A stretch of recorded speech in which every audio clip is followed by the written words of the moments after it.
সিলেটের দক্ষিণ সুরমা উপজেলার Regent park and রিসোর্টে ৮ তরুণীর বিয়ে দেওয়ার ঘটনায় সামাজিক যোগাযোগ মাধ্যমে তীব্র প্রতিক্রিয়া দেখা দিয়েছে। রোববার মোগলাবাজার এলাকায় এই ঘটনা ঘটে। স্থানীয় বাসিন্দারা অভিযোগ করেন, রিসোর্টটি দীর্ঘদিন ধরে অসামাজিক কার্যকলাপের কেন্দ্র হিসাবে ব্যবহৃত হয়ে আসছে। রোববার দুপুরে স্থানীয়রা রিজেন্ট পার্কে অভিযান চালিয়ে বেশ কয়েকজন তরুণীকে আটক করেন।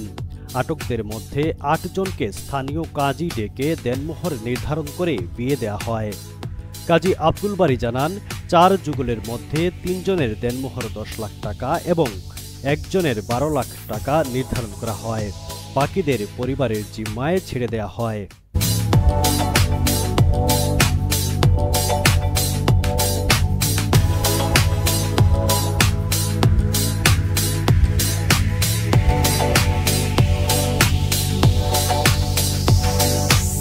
আমার নাম মোহাম্মদ আব্দুল বারী, কাজী শিল্প আসলাম ছিলাম।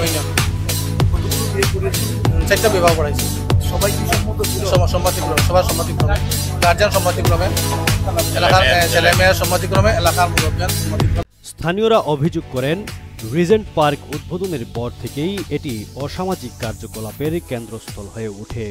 স্কুল কলেজের শিক্ষার্থীরা এখানে কক্ষ ভাড়া নিয়ে অনৈতিক কাজে লিপ্ত ছিলেন বলে দাবি করা হয়েছে।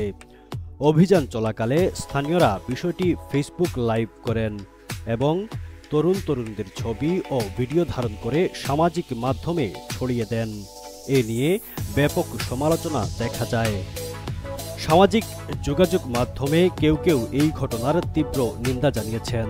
একজন লিখেছেন, তরুণীদের ব্যক্তিগত ছবি বা ভিডিও প্রকাশ করা তাদের সারা জীবনের জন্য কলঙ্ক ডেকে আনতে পারে।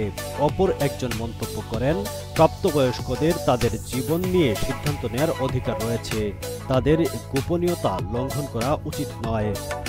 স্থানীয় নেতৃবৃন্দরা জানান, এলাকাবাসীর চাপের মুখে এই বিয়ের আয়োজন করা হয়। দক্ষিণ সুরমা উপজেলা বিএনপির সহ-সভাপতি তাজুল ইসলাম তাজুল বলেন, অভিভাবকদের ডেকে তাদের সম্মতিতে বিয়ের ব্যবস্থা করা হয়, এতে এলাকাবাসী শান্ত হন। তবে মোগলাবাজার থানার ওসি খন্দকার মোস্তাফিজুর রহমান জানান, পুলিশ ঘটনাস্থলে গিয়ে পরিস্থিতি পর্যবেক্ষণ করে, তবে বিয়ের বিষয়ে তারা অবগত ছিলেন না। এদিকে রিসোর্টের মালিকের বিরুদ্ধে কোনো ব্যবস্থা না নেওয়ার বিষয়েও প্রশ্ন উঠেছে। স্থানীয় বাসিন্দারা মনে করছেন, মালিকের দায়িত্বহীনতার কারণেই এই ধরনের পরিস্থিতি তৈরি হয়েছে। বিশেষজ্ঞরা মনে করছেন, এই ধরনের ঘটনা প্রতিরোধে প্রশাসন ও সমাজের সক্রিয় ভূমিকা প্রয়োজন।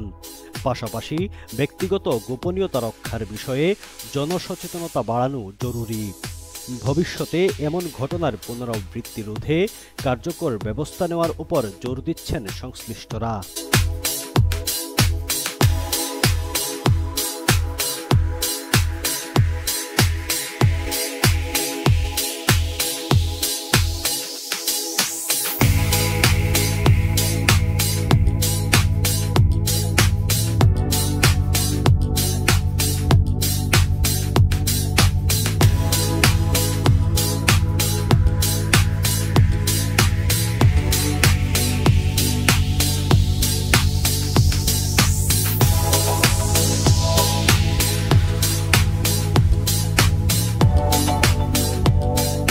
Abul Hasnat, UBL TV।